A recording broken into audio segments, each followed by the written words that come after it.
జగద్రక్షక శ్రీ గురువాయూపురాధీశ జగన్మోహనాకార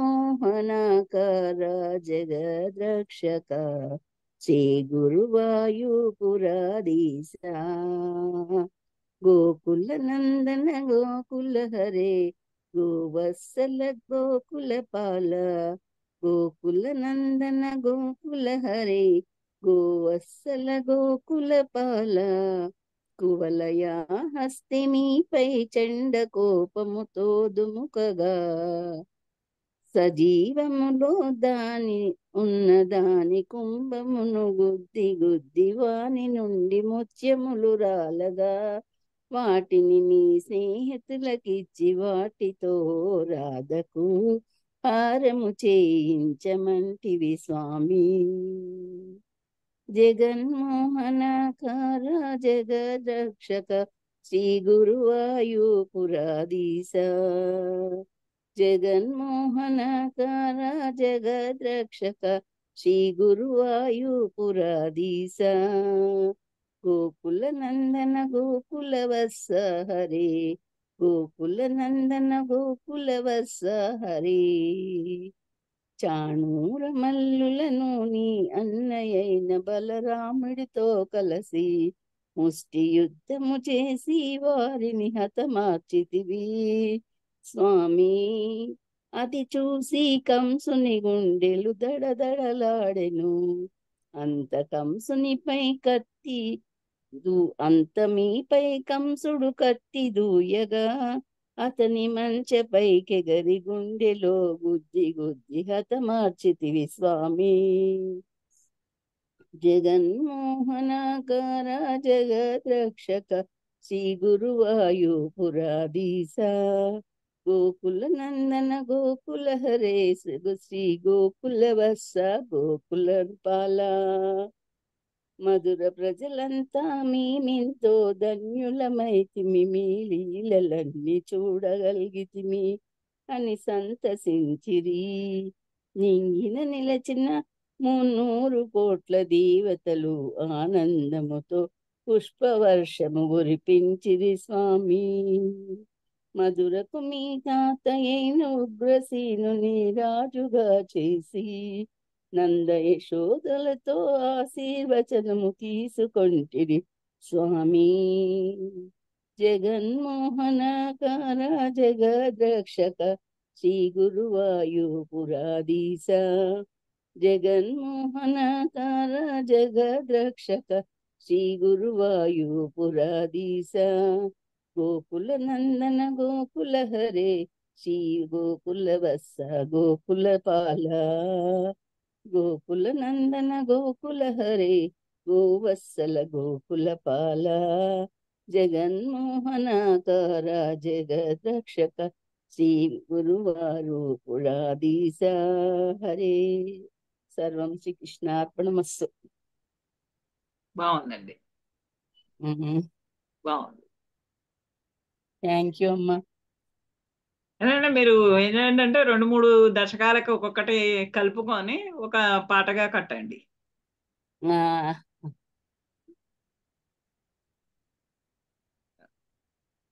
మనం ఇప్పుడు ఇంకా 77వ దశకంలోనికి వస్తే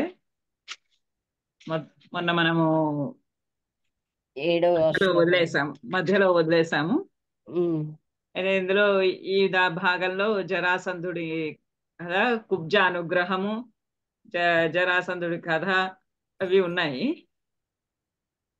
తన గురువు గారి దగ్గర అభ్యాసము అయిన తర్వాత, గురు శుశ్రూష అయిన తర్వాత గురువు గారికి దక్షిణ సమర్పించుకొని మళ్ళీ తిరిగి మధురకి వచ్చి కుబ్జకి అంతకు ముందే తను మళ్ళీ వచ్చినప్పుడు దాన్ని అనుగ్రహిస్తాను అని చెప్పిన మాట ప్రకారము కుబ్జ దగ్గరికి వెళ్ళి ఆమెని సంతోష పెట్టిన తర్వాత ఆమెకి నీకేం వరం కావాలి కోరుకో అంటే తన కృష్ణుడితోటే మరికొన్ని రాత్రులు గడపాలి అని ఆమె కోరుకుంటే ఆమెకి ఆ రకమైనటువంటి వరాన్నే ఇచ్చి ఉద్ధవుడితోటి కలిసి మళ్ళీ ఆ మధురా నగరంలోనే ఉంటూ ఉండగా జరాసంధుడు కంసుని యొక్క మావగారు.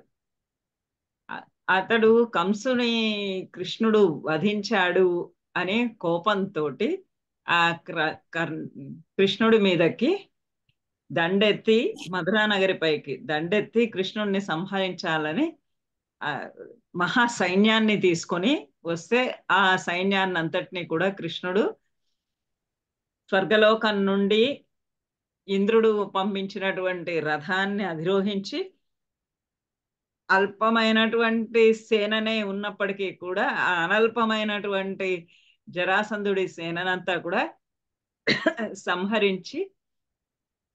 సంహరించినంత వరకు చెప్పారు. అక్కడి నుంచి మనము ఇప్పుడు జరాసంధుడి సైన్యం అంతా ఇప్పుడు నశించింది, అది అంతా వధింపబడింది. ఇప్పుడు జరాసంధుడు ఏమయ్యాడు అనే దగ్గర నుంచి మనం చదవాలి. బద్ధం బలాత్ అథ బలేన బలోత్తరం త్వం భూయః బలోద్యమ రసేన విమోచిత ఏనం నిశేష దిగ్జయ సమాహృత విశ్వసైన్యాత్ కో అన్యః తతః హి బల పౌరుషవాన్ తదానీం బద్ధం బలాత్ అథ బలేన బలోత్తరం త్వం భూయః బలోద్యమరసేన ముమోచిత ఏనం నిశేష దిగ్జయ సమాహృత విశ్వసైన్యాత్ కోన్యః తతః హి బల పౌరుషవాన్ తదానీం. అలా వాళ్ళందరూ కూడా, ఆ సైన్యమంతా కూడా సంహరింపబడిన పిమ్మట కొన్ని అక్షౌహిణుల సైన్యం అంతా, మొత్తం ఆ సైన్యం అంతా కూడా సంహరింపబడగా బద్ధం బలాత్ అత బలేన, అథ అంత అంటే ఆ సైన్యం అంతా కూడా సంహరింపబడిన పిమ్మట బలేన, బలేన అంటే బలరాముని చేత, బలరాముని చేత బలాత్ బద్ధం, ఈ జరాసంధుడు బలాత్ బలవంతముగా అంటే ఆ జరాసంధుడి బలము కన్నా మించినటువంటి బలముతోటి బలాత్కారంగా బంధింపబడ్డాడు ఆ జరాసంధుడు బలరాముడి చేత. కృష్ణుడు సైన్యం అంతటితోటి యుద్ధం చేస్తూ ఉంటే జరాసంధుని బలరాముడు అంతకన్నా మించినటువంటి బలంతో అతన్ని బంధించాడు. కానీ బలోత్తరం త్వం భూయః బలోద్యమ రసేన ముమోచిత ఏనం, కానీ ఏనం అతనిని, త్వం నీవు, బలోత్తరం త్వం అంతకన్నా కలిగినటువంటి నువ్వు, ఆ బలరాముడు తన బలం చేత, తన శక్తి చేత, తన ప్రతాపం చేత, తన శౌర్యము చేత జరాసంధుడిని బంధిస్తే, అంతకన్నా బలవంతుడు అయినటువంటి నువ్వు ఏనం ముమోచిత, ఏనం అతన్ని ముమోచిత వదిలివేశావు. అన్నగారు బంధించారు, అన్నగారు బంధిస్తే అతన్నేమో నువ్వు బలోత్తరుడివి, ఆ బలరాముడి కన్నా, ఆ బంధింపబడ్డటువంటి జరాసంధుడి కన్నా కూడా బలవంతుడివి, అయినా నువ్వు అతన్ని ముమోచిత, సరే వదిలేదండి, అతన్ని ఇక్కడ బంధించద్దు అని వదిలేసావు. ఎంచేత వదిలేసావు? భూయః బలోద్యమ రసేన. ఎందుకు వదిలేసావు అంటే, ఇది ఎలాంటి వాడంటే ఈ జరాసంధుడు మళ్ళీ సైన్యాన్నంతా కూడా కూర్చుకొని రాగలిచినటువంటి వాడు. ఇప్పుడు అసలు కృష్ణుడి యొక్క, పరమాత్మ యొక్క అవతారమే ఎందుకు జరుగుతుంది? సాధారణంగా భూభారాన్ని తగ్గించడానికి. అందులోనే మనకి తెలిసినటువంటి విషయమే కృష్ణుని యొక్క అవతారము. భగవద్గీతలో చాలాసార్లు చదువుకున్నాము. కృష్ణుని యొక్క అవతార లీలలన్నీ చదువుకున్నప్పుడు చాలాసార్లు మనము విని ఉన్నాము, చదువుకున్నాము, తెలుసుకొని ఉన్నాము. భగవంతుడు కృష్ణుని యొక్క అవతారం అంతా కూడా భూభారాన్ని తగ్గించడానికి, భూమిపైన ఉన్నటువంటి భారాన్ని మొదటి నుంచి ప్రత్యేకమైన అవతారమల్లా భూమికి కలుగుతున్నటువంటి కష్టాలు, భూమి మీద పడుతున్నటువంటి బరువులు తొలగించడమే ప్రధాన కర్తవ్యం. అందులోనూ కృష్ణావతారం ఇంకా మీదు మిక్కిలి భూభారాన్ని తగ్గించటమే. అందుకని ఇప్పుడు ఈ జరాసంధుడు ఎలాంటి వాడంటే ముందరే మధురా నగరానికి తన సైన్యమే కాక అందరి సైన్యాన్ని కూడబెట్టుకొని మరీ వచ్చాడు. ఆ అంత సైన్యాన్ని అలాంటి వాళ్ళందరినీ కూడబెట్టుకొని రాగల వాడు కాబట్టి ఇతన్ని వదిలేశాడు. వదిలేస్తే ఎందుకంటే ఇంకా అంతకన్నా మించినటువంటి సైన్యాన్ని తెచ్చుకొని వస్తాడని.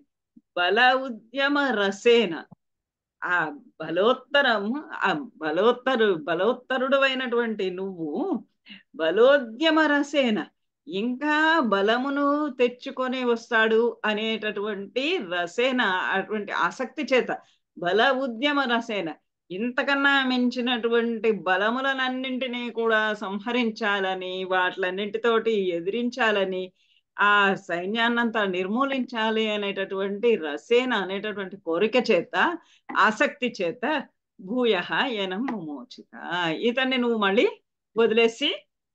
వదిలేసావు. పట్టుబడ్డవాడినే, బంధింపబడ్డటువంటి వాడినే మళ్ళీ నువ్వు అతన్ని వదిలేసావు. పోయిరారా పోయి అందరినీ నీతో పాటుగా ఉన్నటువంటి ఆ దుష్టులందరినీ కూడా ఎవరెవరైతే నీతో చేరడానికి సిద్ధంగా ఉన్నారో వాళ్ళందరినీ తీసుకురా, అందరినీ కలిపి ఒక్కటేసారి నేను మళ్ళీ అక్కడికి వెళ్ళి ఇక్కడికి ఇంతమందిని సంపాదించడం ఎందుకు? పుట్టిన నాటి నుండి పూతన దగ్గర నుంచి ఒక్కొక్కళ్ళని సంహరించుకుంటూ వస్తున్నాడు.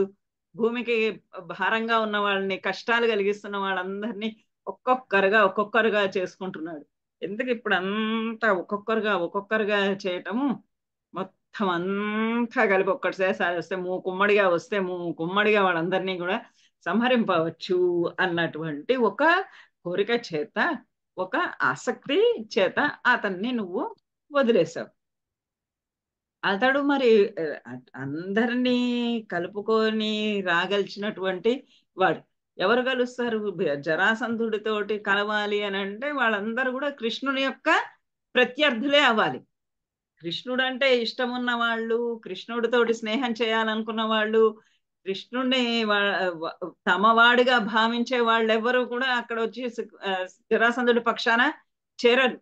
ఎవరెవరైతే శత్రువుగా భావిస్తారో, పరమాత్మను ఎవరైతే శత్రువుగా భావిస్తారో వాళ్ళందరూ అక్కడ జరాసంధుడిని కలుస్తారు.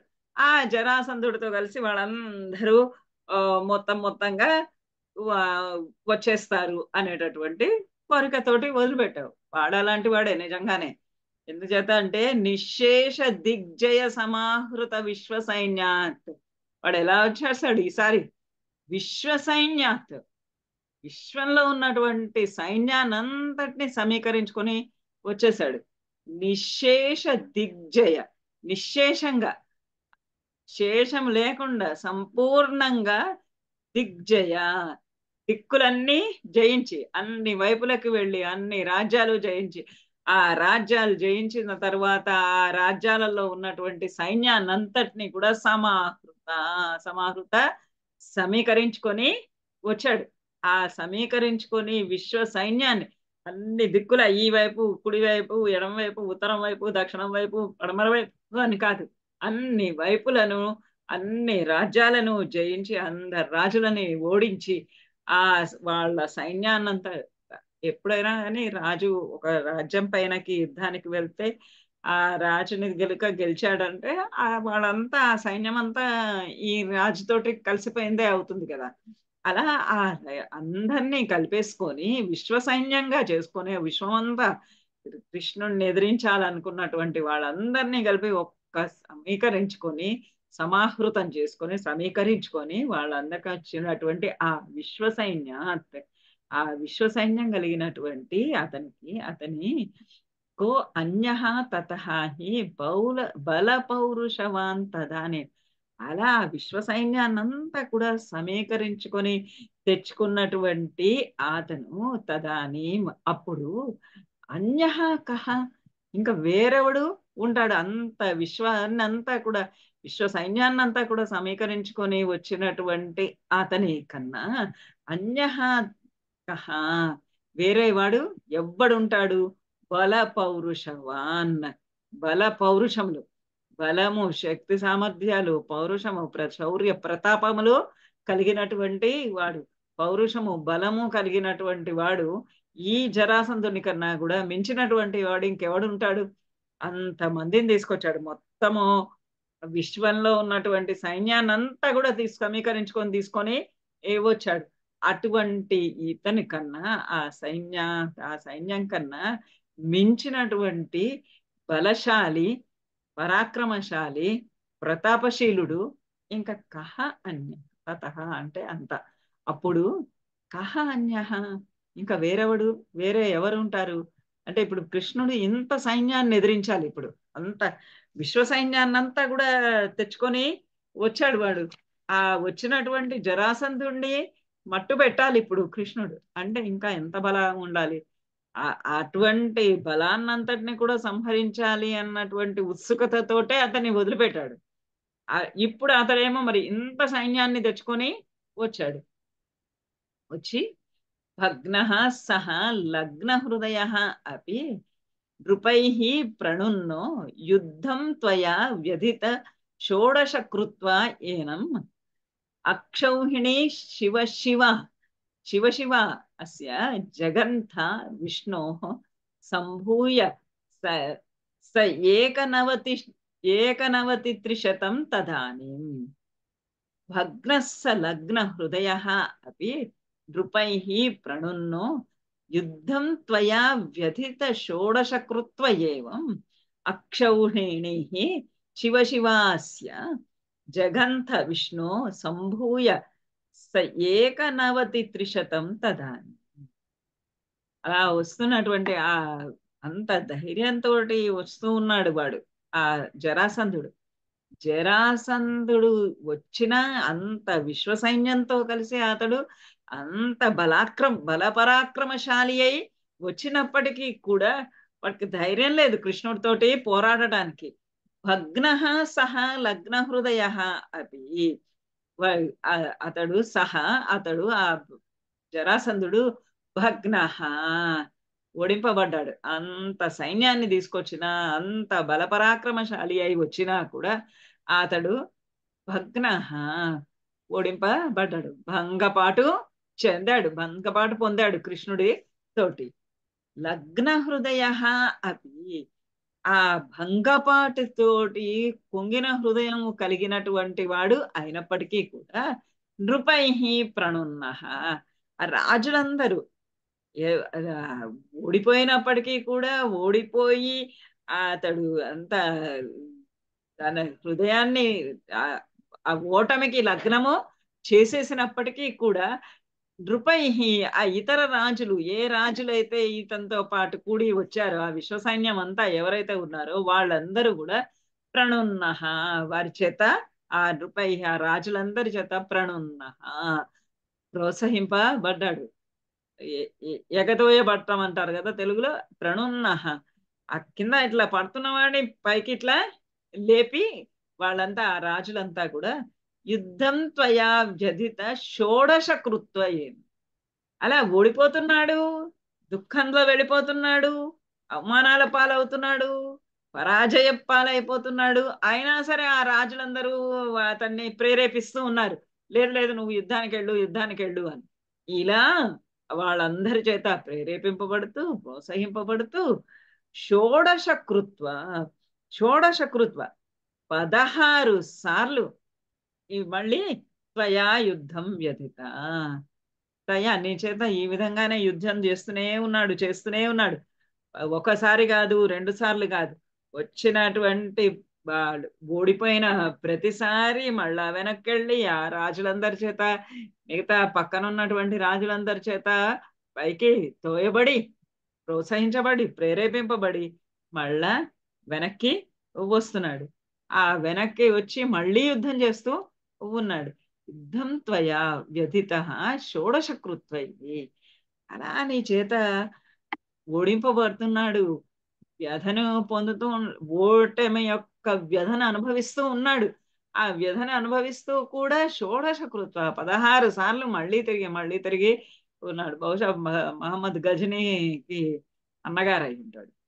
అక్షౌహిణీ శివ శివాస్య జగంథ విష్ణో ఓ విష్ణో అలా ఎన్నిసార్లు 16 సార్లు వచ్చినా గాని ఓ విష్ణుమూర్తి, ఓ విష్ణువా, ఓ ప్రభువా, ఓ కృష్ణుడా, శివ అక్షౌహిణి అస్య జగంత, అస్య అక్షౌహిణి, అస్య ఇతని యొక్క, ఈ జరాసంధుని యొక్క అక్షౌహిణి, అక్షౌహిణి సేనను అంతటినీ కూడా.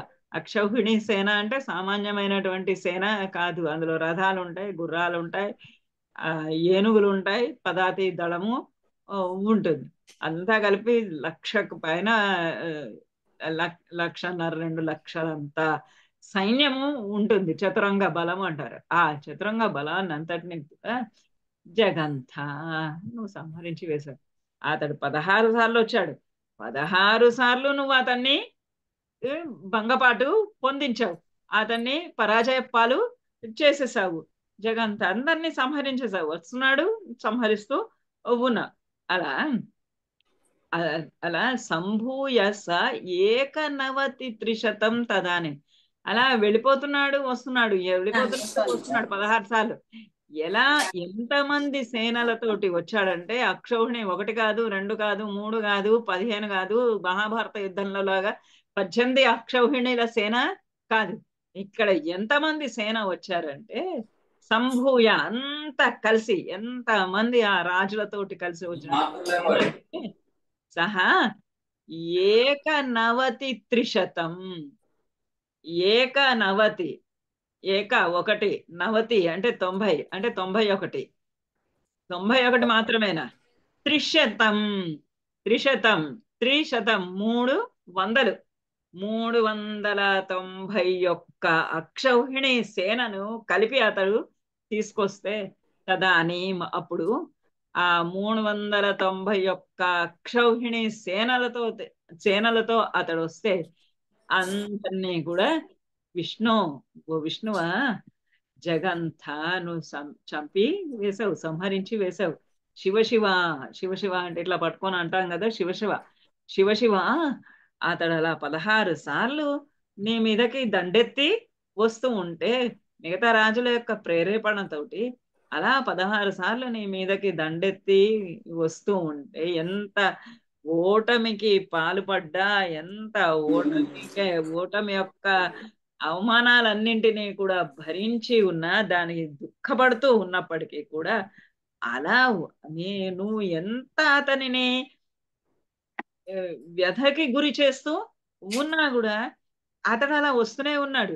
శివశివ ఎంత సేన అంటే 390 సా ఏకనవతి త్రిశతం, 391 అక్షౌహిణీల సేన అంతా మూకుమ్మడిగా కలిసి అంతా వస్తే అందరినీ కూడా నువ్వు విష్ణు జగంత నువ్వు సంహరించి వేసేసావు, అందరినీ సర్వనాశనము చేసేసావు.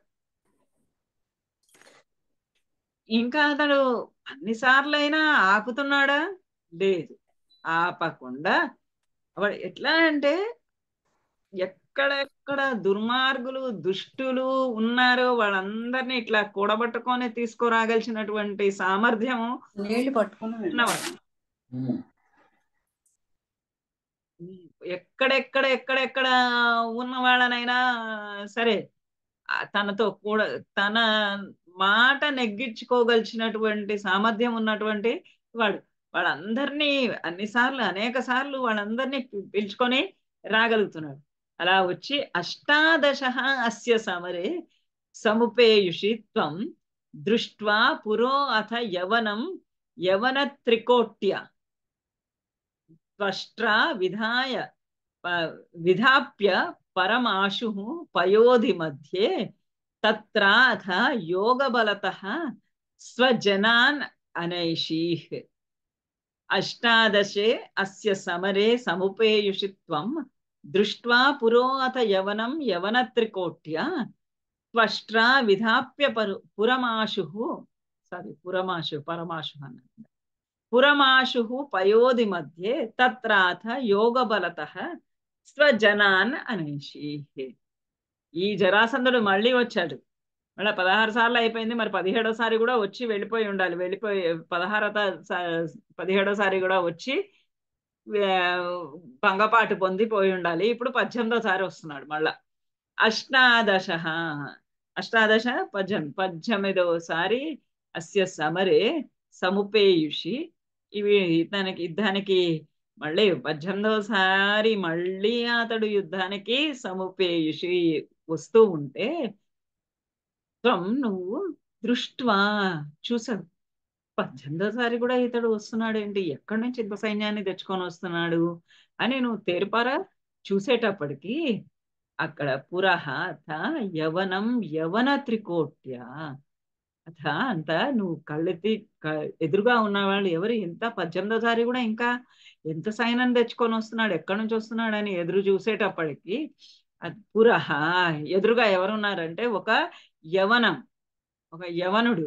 అంటే భారతదేశంలో ఉన్న సైన్యం అంతా అయిపోయింది, విశ్వ సైన్యం అన్నాడు కదా, భారతదేశంలో ఉన్నటువంటి పరిసరాల్లో ఉన్నటువంటి వాళ్ళందరూ అయిపోయారు. ఇంకా యవన దేశానికి వెళ్ళి ఆ యవనులని కూడా తీసుకొని వచ్చాడు. భాగవతంలో ఇతని పేరు కాలయవనుడు అని ఉంది. యవనం యవన త్రికోట్య, ఎంతమంది తోటి వచ్చారంటే మామూలు సైన్యం కాదు, 3 కోట్ల యవన సైన్యంతో వచ్చారు. భూభాగం అంత ఎక్కడుంది అని అనిపిస్తుంది ఒక్కొక్కసారి.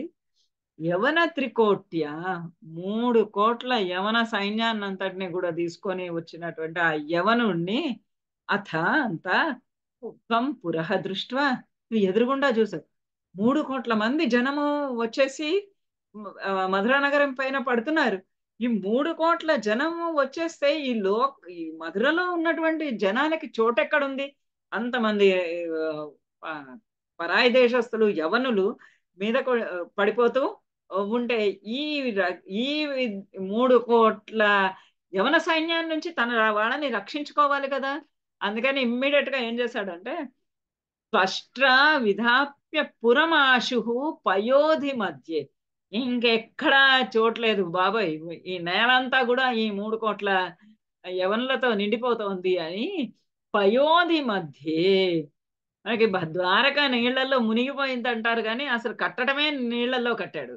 పయోధి మధ్యే, పయోధి సముద్రం మధ్యలో ఆశు వెంటనే ఎప్పుడైతే ఆ 3 కోట్ల సైన్యాన్ని చూశాడో వెంటనే పయోధి మధ్య సముద్రం మధ్యలో స్పష్ట పురం విధాప్య, స్పష్ట చేత విశ్వకర్మ చేత పురం విధాప్య, ఒక పురము ఒక నగరాన్ని నీళ్ల మధ్యలో సముద్రం మధ్యలో, టెక్నాలజీ అప్పుడు కూడా ఇంత ఉందన్నమాట, పురం ఆశు పయోధి మధ్యే విధాప్య, నీళ్లల్లో సముద్ర మధ్యంలో ఒక పెద్ద నగరాన్ని నిర్మాపణము చేసి విధాప్య నిర్మించి తత్ర అక్కడికి యోగబలత తన యొక్క యోగ బలము చేత స్వజనాన్ అథ అంశి అంత ఆ పురం అంతా తయారై పోగానే వెంటనే ఆ పురం కూడా వాడు అంత తొందరగా తయారు చేశారు విశ్వకర్మ. ఆ విశ్వకర్మ నీళ్ల మధ్యలో సముద్ర మధ్యలో చేసినటువంటి ఆ పురంలోనికి ఆ నగరానికి యోగ బలం చేత తన యొక్క యోగ బలం చేత స్వజనాన్నంతా కూడా మధురా నగరంలో ఉన్నటువంటి ఆ జనాన్నంతటిని కూడా అనైషి అక్కడికి చేర్చేశావు. అందరినీ అక్కడికి చేర్చావు, ఆ నగరంలోనికి చేర్చావు. ఆ నగరం ఏదో నగరం కాదు, అది ద్వారకా నగరం.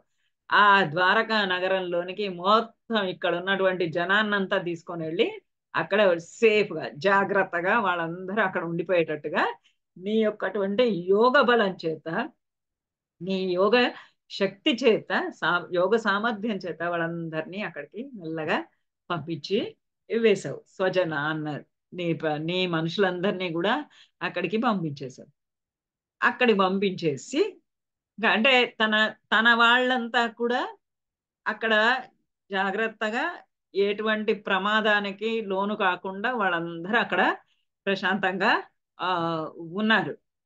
మనకి రాజ్యాలు ఎప్పుడు కూడా రాజులు శత్రువుల నుండి ఎదుర్కోవడానికి కోటలు నిర్మించుకోవడం అనేది సర్వసాధారణమైనటువంటి విషయం. మన చుట్టుపక్కలే ఉన్నాయి, భువనగిరి కోట, గోల్కొండ మన హైదరాబాద్ లోనే ఉంది గోల్కొండ కోట. ఇలాంటివన్నీ కోటలన్నీ కూడా ఎప్పుడు కూడా శత్రు సైన్యాన్ని నుంచి రక్షణ ఆ, కోసం కోటలు.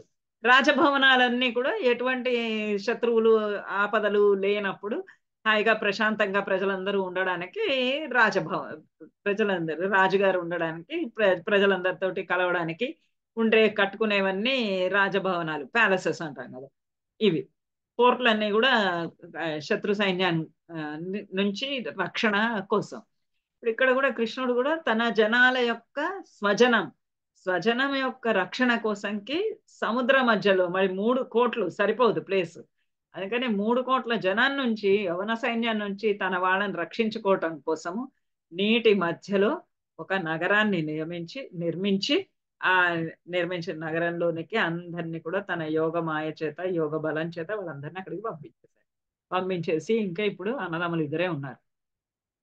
పద్భ్యాం త్వం పద్మమాలి చకితివ పురా నిర్గత ధావమాన మ్లేచ్ఛేష అనుయాత వధ సుకృత విహీనేన శైలే న్యలైషీ సుప్తేన అంగ్యాహతేన ధృతమథ ముచుకుందేన భస్మీకృతే అస్మిన్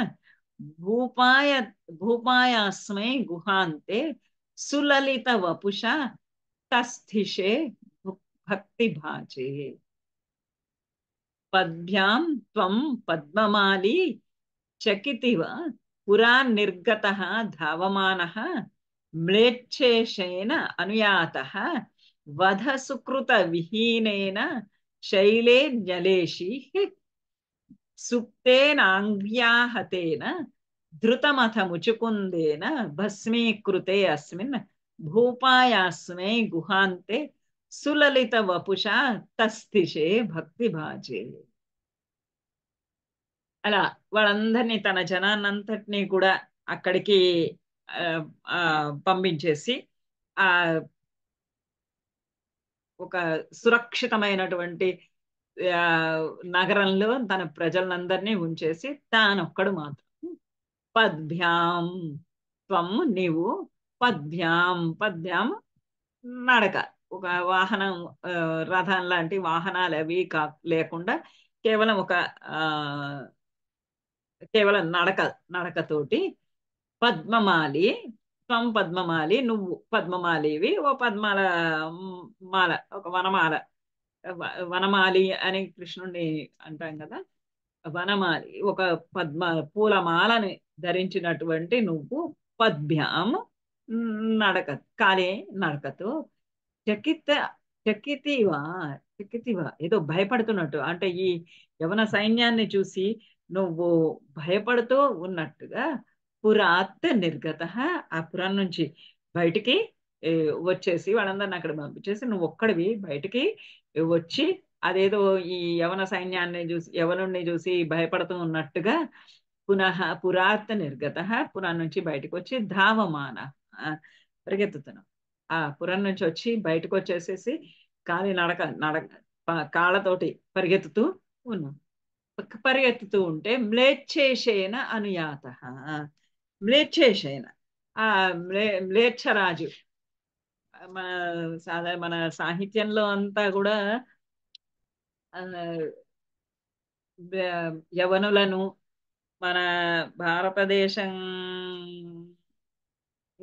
చెందనటువంటి వాళ్ళందరినీ కూడా మ్లేచ్ఛులు అంటాం.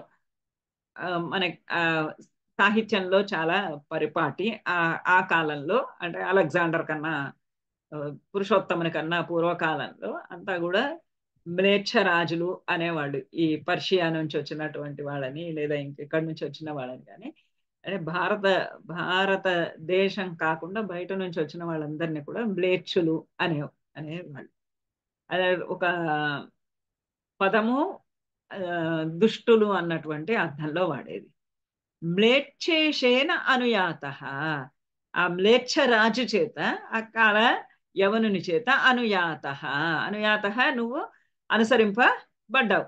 పరిగెత్తుతూ ఉంటే కృష్ణుడు పరిగెత్తుతూ ఉంటే అదిగో నన్ను చూసి భయపడుతున్నాడు చకిత ఇవ భయపడినట్టుగా పరిగెత్తుతున్నాడు. ఆ పరిగెత్తుతుంటే ఆ పరిగెత్తుతున్నటువంటి కృష్ణుణ్ణి చూసి మ్లేచ్ఛేషేన అనుయాత, ఆ మ్లేచ్ఛేషుడు అతడు కూడా అతనిని పరిగెత్తుకుంటూ వెంబడిస్తూ ఉన్నాడు. ఆ అనుయాత వధ సుకృత విహీనేన, వీడు ఎలాంటి వాడు? వధ సుకృత విహీనేన. చూడండి, పరమాత్మ చేత సంహరింపబడటం కూడా అదొక సుకృతమే. వధ సుకృత, వధ సంహరింపబడటము అనేటటువంటి సుకృతము అనేటటువంటి పుణ్యానికి విహీనేన, విహీనైన నోచుకోలేడు వాడు. ఆ మ్లేచ్ఛరాజు, మ్లేచ్ఛరాజు, ఆ మ్లేచ్ఛ రాజు అయినటువంటి ఆ యవనుడు వధ సుకృత విహీనేన, ఈ నీ చేతుల్లో చెప్పబడడానికి నోచుకొని ఆ సుకృతానికి, సుకృతం నుండి రహితుడు, విహీనుడు, హీనుడయ్యాడు వాడు. అలాంటి ఆ అదృష్టం వాడికి లేనివాడయ్యాడు. అలాంటి నీ చేతుల్లో చావటానికి నోచుకోనటువంటి అటువంటి అదృష్టం లేనటువంటి ఆ మ్లేచ్ఛరాజు చేత అనుసరింపబడుతూ నువ్వు శైలే జ్ఞలేషి, శైలే అలా పరిగెత్తు వెళుతుంటే ఒక పర్వతం ఉంది. ఆ పర్వతంలోనికి, ఆ శైలంలోనికి, ఆ పర్వతంలోనికి జ్ఞలేషి అంతర్ధానం అయిపోయావు. జ్ఞలేషి అందులో లీనమైపోయావు. ఆ పర్వతంలోనికి నువ్వు లీనము అయిపోయావు. ఒక కొండ గుహ లాంటిది కొండ ఉంటే కొండకు ఒక గుహ కూడా ఉంటుంది కదా, ఆ గుహంలోకి, ఆ బిలంలోనికి పారిపోయావు, వెళ్ళిపోయావు. కొండలోకి వెళ్ళిపోయావు.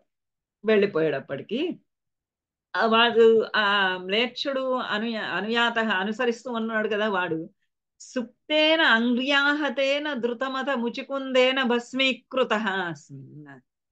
ఆ మ్లేచ్ఛరాజు కృష్ణుడిని అనుసరిస్తూ వస్తూ ఉన్నాడు. వస్తూ ఉంటే ఆ కొండలోనికి కొండలో కృష్ణుడు అంతర్ధానం అవ్వగానే అతను కూడా ఆ కొండలోకి వచ్చేసి, కొండ గుహలోకి వచ్చేసి, అక్కడ ఒక ముచికుందుడు అనేటటువంటి ఒక రాజు, ఒక మహర్షి, రాజర్షి, ఆయన అలా పడుకొని నిద్రపోతూ ఉన్నాడు. ఆ నిద్రపోతూ ఉన్నటువంటి అతన్ని చూసి ఇతడే కృష్ణుడేమో అనుకొని సుప్తేన, నిద్రపోతూ ఉన్నటువంటి అతనిని అంగ్ర్యాహతేన, అంగ్ర్య కాలి పాదంతో హతేన కొట్టాడు. ఆ దుష్టత్వ స్వభావము ఎలా ఉంటుంది అంటే, ఒక రాజు యుద్ధం చేస్తున్నాడు, తలపడుతున్నాడు అంటే కొన్ని యుద్ధ నియమాలు ఉంటాయి. ఆ యుద్ధ నియమాల ప్రకారంగా వెళ్ళాలి. అలా కాకుండా ఇతడు సుప్తేన అంగ్యాహతేన, సుప్తేన నిద్రపోతున్నటువంటి ఆ ముచుకుందుని చేత అంగ్ర్యాహతేన పాదంతో తన్నాడు. తన్నగానే ధృతం అధ భస్మీకృతే ముచికుందేన, ఆ కాలి పాదంతో తన్నబడినటువంటి, నిద్రపోతూ ఉండగా కాలి పాదంతో తన్నబడినటువంటి ఆ ముచికుందుని చేత ధృతం వెంటనే భస్మీకృతే, ఆయన కళ్ళు తెరిచాడు. కళ్ళు తెరవగానే ఆ యవనుడు, ఆ యవన రాజు భస్మీకృతే, ఆ బూడిదే అయిపోయాడు, భస్మం అయిపోయాడు. మరి కాలి పాదంతో తంతే ఎవరు ఊరుకుంటారు? ఆయన కళ్ళు తెరిచాడు. కళ్ళు తెరవగానే ఇతడు భస్మము అయిపోయాడు. వీడికి ఇట్లా అనమాట, ఈ ముచుకుందుని కంటి చూపు చేత దగ్ధమవ్వాల్సినటువంటి విషయానికి నోచుకున్నాడు. కృష్ణుని చేతిలో చావుకి నోచుకోలేదు వాడు. ఇలా భస్మీకృతం అవ్వగానే అస్మిన్ భూపాయ, ఈ ఈ యొక్కటువంటి భూపాయ ముచికుందుడు అనేటటువంటి రాజుకి అస్మై గుహాంతే, అస్మై గుహాంతే అదే గుహ లోపల, ఏ గుహలోకి ఆయన అయితే అంతర్ధానం అయిపోయి వచ్చాడు, ఆ వెనకనే వచ్చినటువంటి ఆ వేచరాజు యొక్క కాలి తన్ను చేత కంటి కళ్ళు తెరిచిన ముచికుందుని చేత భస్వం చేయబడగా అస్మై గుహ అంతే, ఆ గుహలోనే లోపలే సులలిత వపుష తస్థితే భక్తి బాజే, ఈ భక్తి బాజునికి, ఈ భక్తాగ్రేసరునికి, ఈ భక్తిపరుడైనటువంటి ముచికుందునికి సులలిత వపుష తస్థిషే, సులలిత వపుష చక్కని అందమైనటువంటి, మనోహరమైనటువంటి, మోహనమైనటువంటి వపుష ఆకృతిలో తస్థిషే, అక్కడ అతని కళ్ళ ఎదురుగుండా నిలబడ్డావు. అతని కళ్ళ ఎదురుగుండా ఆయనకి దర్శనమిచ్చావు. ఆయన కళ్ళ ఎదురుగుండా నిలబడ్డావు. ఎలా? సులలిత వపుష, మంచి చక్కటి అందమైనటువంటి సుందరమైనటువంటి మోహనాకారంలో ఆ భక్తిపరుడు అతడు ఎన్నో ఏళ్ల నుంచి ఆ కొండ గుహలో కూర్చొని తపస్సు చేసుకుంటూ ఉన్నాడు. భగవంతుని యందు భక్తి కలిగి ఉన్నాడు. ఆ భగవంతుని యందే భక్తి నిలిపి ఉన్నటువంటి ఆ భక్తాగ్రేసుడికి, భక్త వరేణ్యుడికి నువ్వలా అందమైనటువంటి ఆకృతిలో కనపడ్డావు. ముచుకుందుడు ఎవరయ్యా అంటే అతను చెప్తున్నాడు. పరమాత్మకి తెలియదని కాదు, అయినా అతను చెప్పుకుంటున్నాడు. ఐక్ష్వాకః అహం విరక్తః విరక్తః అస్మి అఖిల నృపసుఖే త్వత్ ప్రసాదైక కాంక్షి. భక్తిగ్రేసరుడు కదా, తత్ ప్రసాద ఏక కాంక్షి హా దేవ ఇది స్తువంతం వరవితతిషు తం నిస్పృహం వీక్ష్య హృష్యన్ ముక్తేః తుల్యాం చ భక్తిం ధృత సకల మలం మోక్షమప్యాశుః దత్వా కార్యం హింసా విశుద్ధ్యై తప ఇతి చ తదా ప్రాస్థ లోక ప్రతీత్యై. ఆ రాజు ఐక్ష్వాకః అహం విరక్తః అస్మి అఖిల నృపసుఖే త్వత్ ప్రసాదైక కాంక్షి హా దేవా ఇతి స్తువంతం వరవితతిషు తం నిస్పృహం వీక్ష్య హృష్యన్ ముక్తేః తుల్యాం చ భక్తిం ధృత సకల మలం మోక్షమప్యాశుః దత్వా కార్యం హింసా విశుద్ధ్యై తప ఇతి చ తదా ప్రాస్థ లోక ప్రతీత్యై. ఆ ముచుకుందుడు ఎదురుగుండా నించున్నటువంటి సులలితమైనటువంటి ఆకృతిలో అలా చిరునవ్వు మొహంతో మోహనాకారంగా నిల్చున్నటువంటి ఆ పరమాత్మని చూసి ఇలా అంటున్నాడు. ఐక్ష్వాకః అహం, ఇక్ష్వాకు వంశంలో జన్మించినటువంటి వాడను అహం, నేను. ఇక్ష్వాకు ప్రభువులు దిలీప, రఘు మహారాజు వీళ్ళందరూ ఆ వంశములో ఇక్ష్వాకు మహారాజుకి ఇక్ష్వాకు వంశము వాళ్ళకి చెందినవాడును నేను, అందులో వాడను నేను. విరక్తః అస్మి అఖిల నృపసుఖే, అఖిల అన్ని సమస్తమైనటువంటి నృపసుఖే, రాజులకు కలిగేటటువంటి సుఖాలన్నిటి కూడా అన్ని రకములైనటువంటి ఆ రాజభోగాలన్నిటి అందు విరక్తః అస్మి, నేను విరక్తుడను అయిపోయాను. ఆ రాజభోగాలు ఏవి కూడా నన్ను ఆకర్షించటము లేదు, నాకు వాటి అందు ఎటువంటి ఆసక్తి లేదు ఆ రాజసుఖాల మీద. తత్ ప్రసాద ఏకకాంక్షి, సరేనయ్యా నీకు అవన్నీ వద్దు, రాజభోగాలు నీకేమీ వద్దు, నువ్వు రాజవంశంలో పుట్టావు, రాజుగా ఉన్నావు, రాజుగా రాజ్యాన్ని పరిపాలించావు, అన్ని చేసావు, చేస్తుంటే మరి నీకు ఆ రాజభోగాలు, ఆ రాజు యొక్క సుఖాలు ఏవైతే ఉంటాయో అవన్నీ నీకు వద్దంటే మరి నీకేం కావాలి అంటే ప్రసాద ఏకకాంక్షి, ఒక్కటే ఒకటి నేను కోరుకున్నాను. ఒకటే ఒకటి, ఒక్కదాని యందు కాంక్షి, కోరిక గలవాడను. దేని యందు? త్వత్ ప్రసాద, నీ అనుగ్రహం, పరమాత్మవైన విష్ణుమూర్తివైనటువంటి నీ యొక్కటువంటి అనుగ్రహం ఒక్కటే నేను కోరుకుంటున్నాను. నాకు ఈ రాజభోగాలు, ఈ సాంసారిక సుఖాలు, ఈ ఇహలోకమైన సుఖాలు ఏవి కూడా నాకు వద్దు, ఈ ఇంద్రియ సుఖాలు ఏవి కూడా నాకు వద్దు, నాకు కావాల్సింది ఒక్కటే ఒకటి, అది నీ అనుగ్రహం. ప్రసాద ఏకకాంక్షి, నీ యొక్కటువంటి ప్రసాదమే, నీ అనుగ్రహమే నాకు కావాల్సింది, నేను కోరుకునేది అది ఒకటే.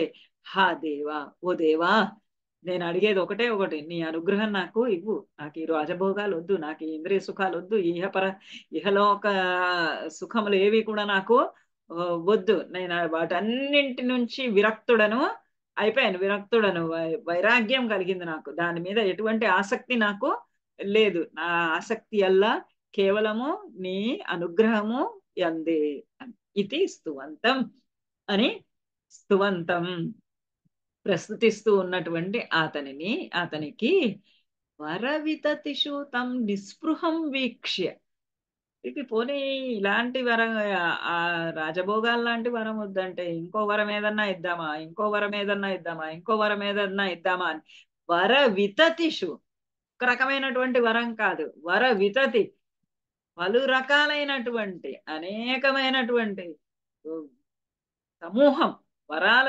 సమూహాలని అట్లాంటి వాటన్నిటిని కూడా ఇద్దామంటే వర వితతిషు, అలాంటి వరాలన్నీ కూడా వరదానం చేద్దామనంటే తం నిస్పృహం వీక్ష, అతడు ఎటువంటి వరం ఇయ్యడానికి కూడా, ఎటువంటి కోరిక కోరుకోవడానికి కూడా అతడు నిస్పృహం, దేని యందు కూడా స్పృహ కోరిక లేనివాడుగా వీక్ష చూసి, ఈ ఫలానా ఈ వరం ఇద్దామా, ఆ స్వర్గలోక ప్రాప్తి ఇద్దామా, ఆ, రంభ మేనక ఊర్వశి తిలోత్తమం లాంటి అప్సరసలు ఎవరితోటైనా ఇద్దామా అని అంటే, ఇలాంటి కోరికలు ఏమన్నా అతనికి తీరుద్దామా అని అంటే, అతడు అన్నింటి పట్ల, అన్ని రకాలైనటువంటి కోరికల పట్ల కూడా అతడు నిస్పృహం, నిస్పృహుడిగా, ఎటువంటి స్పృహ లేనటువంటి, కోరిక లేనివాడిగా అతనిని వీక్ష్య చూసి గమనించి హృష్యన్ ఆనందపడ్డాడు పరమాత్మ. ఇతనికి ఎటువంటి భోగేచ్ఛ లేదు, ఎటువంటి ఆశ లేదు, ఎటువంటి కోరిక లేదు, కేవలం నా అనుగ్రహము నా యందే అతనికి కోరిక ఉన్నది అని హృష్యన్ సంతోషపడి, ఆనందపడి, ముక్తే తుల్యాం చ భక్తిం, అతనికి ఏమిచ్చాడు అంటే, అతనికి ఏం అడగటం లేదు కాబట్టి అతనికి ఇవ్వగలిసి ఉన్నది ఏమిస్తున్నాడంటే భక్తిం, భక్తిని ఇచ్చాడు. ఆ భక్తి ఎట్లాంటిది, ముక్తే తుల్యాం, ముక్తితో సమానమైనటువంటి భక్తి, మోక్షంతో సమానమైనటువంటి భక్తిని అతనికి ఇచ్చి, అతను ఆయన ప్రసాదం అడిగాడు. ఆయన నాకు మోక్షమయ్యే అని అడగలేదు, నాకు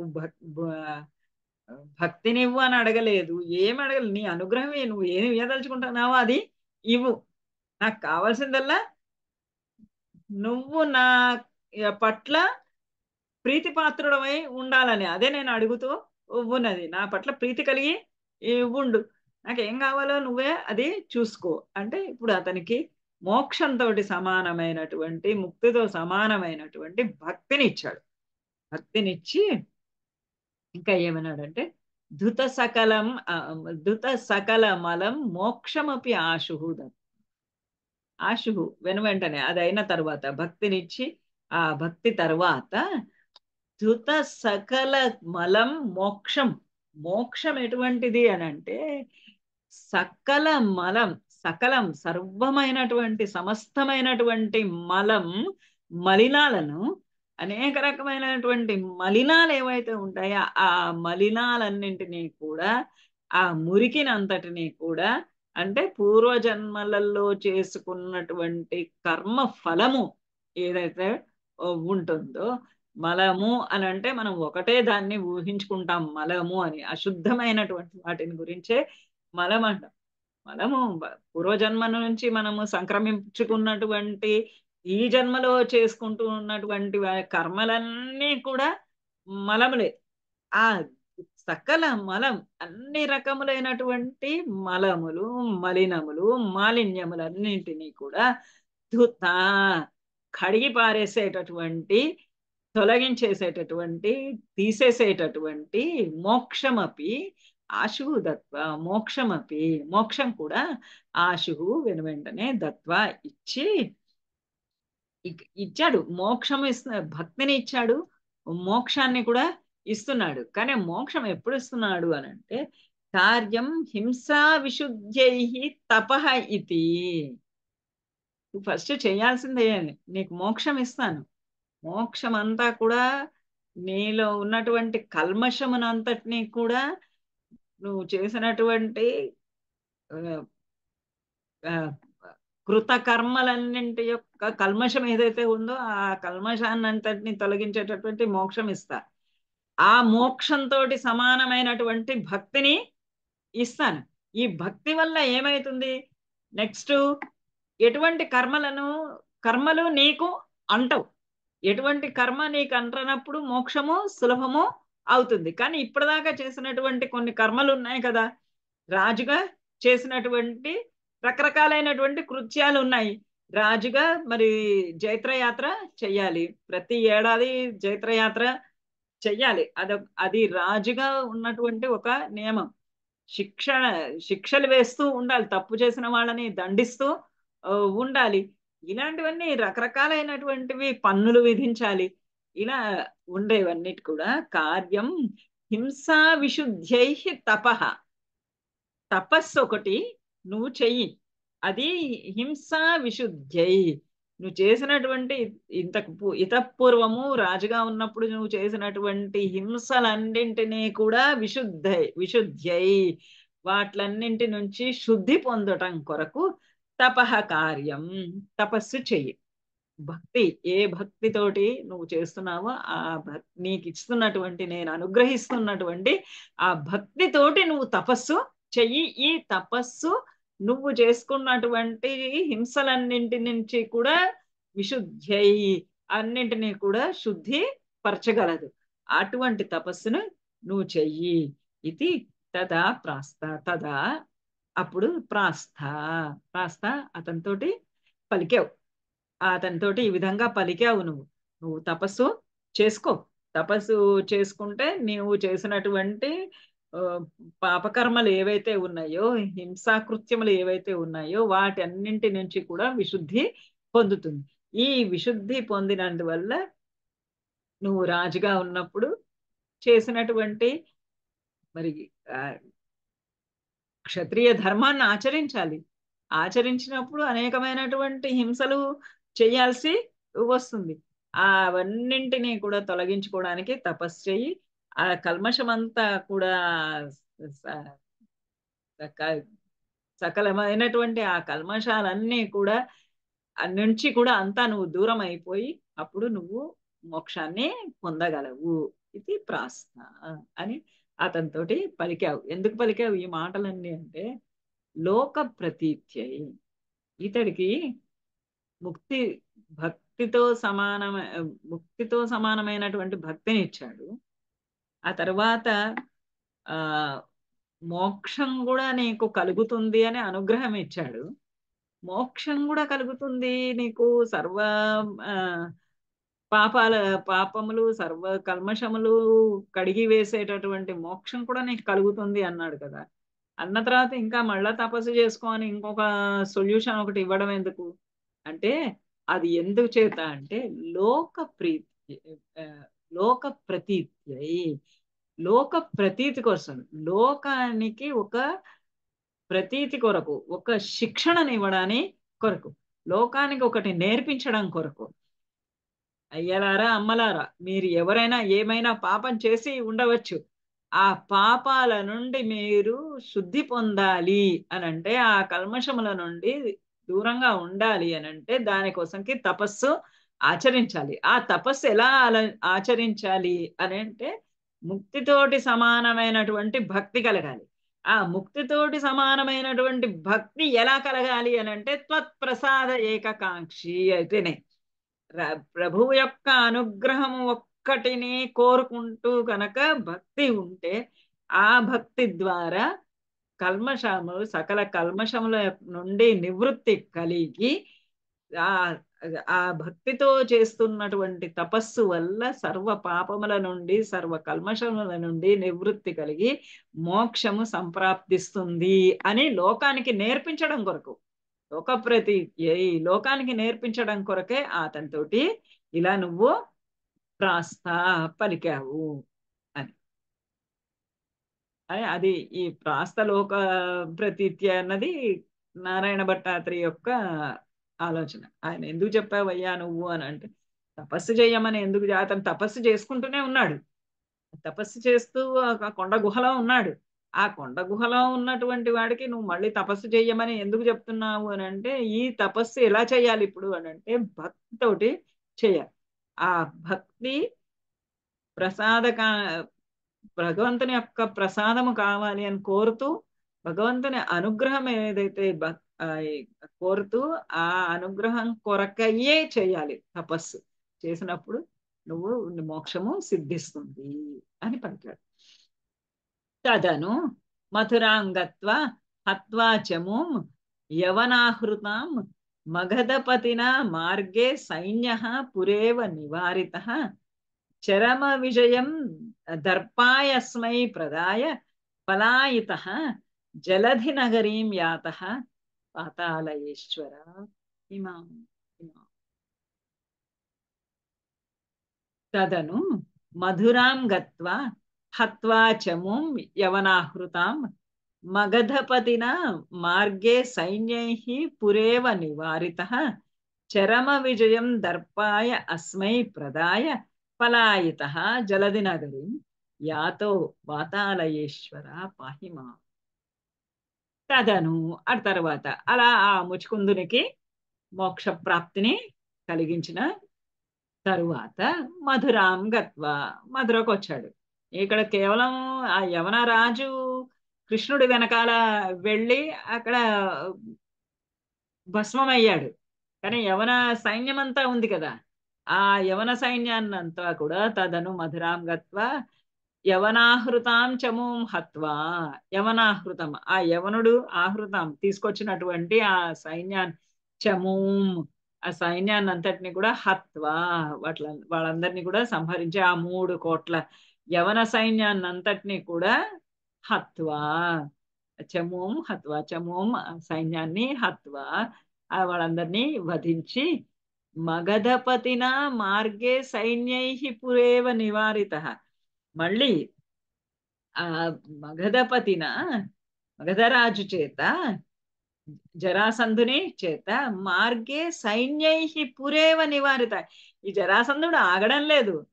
ఒక అన్నిసార్లు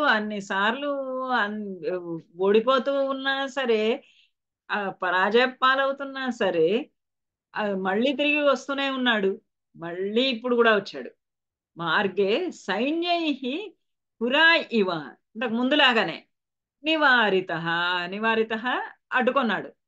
ఇదంతా పాపం మధుర నగరానికి ఆ యవన సైన్యం యవనుడు చనిపోయిన తరువాత ముచుకుందుడికి అనుగ్రహం ఇచ్చి అక్కడి నుండి మళ్ళీ వెనక్కి తిరిగి మధురకు రాగానే ఈ మగధపతి అయినటువంటి జరాసంధుడు మళ్ళీ మార్గే నివారిత అతని చేత జరాసంధుడి చేత నివారిత అడ్డుకొనబడ్డావు. కానీ ఇప్పుడు ఇంకా కూడా జరాసంధుడిని చంపడం లేదు. చరమ విజయం దర్పాయ అస్మై ప్రదాయ పలాయిత. చరమ విజయం దర్పాయ అస్మై అతనికి ఆ జరాసంధునికి దర్పాయ వాడి గర్వం అహంకారం పొగరు ఇంకా కూడా పెరగడానికి దర్పాయ అతని దర్పం కొరకు అతని అహంకారం కొరకు అతని యొక్క బలం పెరగడం కొరకు చరమ విజయం చరమ విజయం ఆ అంతిమ విజయం. ఇప్పుడు ఈ మధురలో జరాసంధుని సైన్యము ఎదుర్కొన్నప్పుడు ఎదుర్కొన్నప్పుడు అక్కడే ఆ యుద్ధంలో ఆ మధురలో ఉన్నటువంటి యుద్ధంలో చరమ విజయం ఆ అంతిమ విజయము అతనికి అస్మై ప్రదాయ అతనికే ఇచ్చేసావు. ఎందుకనంటే అతని ధర్మం ఇంకా పెరగాలి. అంటే ఇంకా జరాసంధుని సంహరించేటటువంటి సమయం రాలేదు. అతని అహంకారం ఇంకా పెరగాలి, అతని గర్వము పెరగాలి, అతని దర్పం పెరగడం కొరకు అతనికి అంతిమ విజయాన్ని ఇచ్చేసి పలాయత పారిపోయాడు. కృష్ణుడి లీలలు ఎలా ఉంటాయి చూడండి. ఆయన పరమాత్మ, ఆయన అంతమంది అక్షౌహిణి సేనలని చంపాడు. 391 అక్షౌహిణి సేనల్ని సంహరించాడు. 3 కోట్ల యవన సైన్యాన్ని హత్వా సంహరించేశాడు.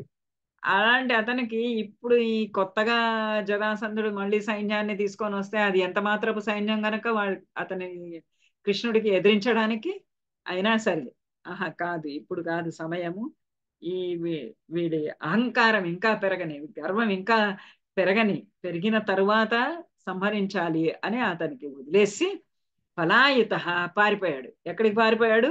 జలధి నగరీం యాత. ఆ జలధి నగరి నీళ్లల్లో, సముద్రపు నీళ్లల్లో ఒక పురం కట్టించుకున్నాడు కదా, ద్వారకాపురం. ఆ ద్వారకా నగరికి యాత వెళ్ళిపోయావు. నువ్వు ఆ ద్వారకా నగరానికి వెళ్ళిపోయి అక్కడ ఈ ఈ శత్రువు నుంచి పారిపోయి అక్కడ దాక్కున్నావు. అక్కడికి జలధి నగరి యాత. ఆ జలధి నగరి ఆ నీళ్లలో ఉన్నటువంటి, సముద్రంలో ఉన్నటువంటి నగరానికి యాత వెళ్ళావు. అలాంటి ఓ వాతాలయేశ్వర పాహిమాం. అలాంటి ఓ వాతాలయేశ్వర, ఓ గురువాయూరు ప్రభువ పాహిమాం, నన్ను రక్షించు, నన్ను కాపాడు.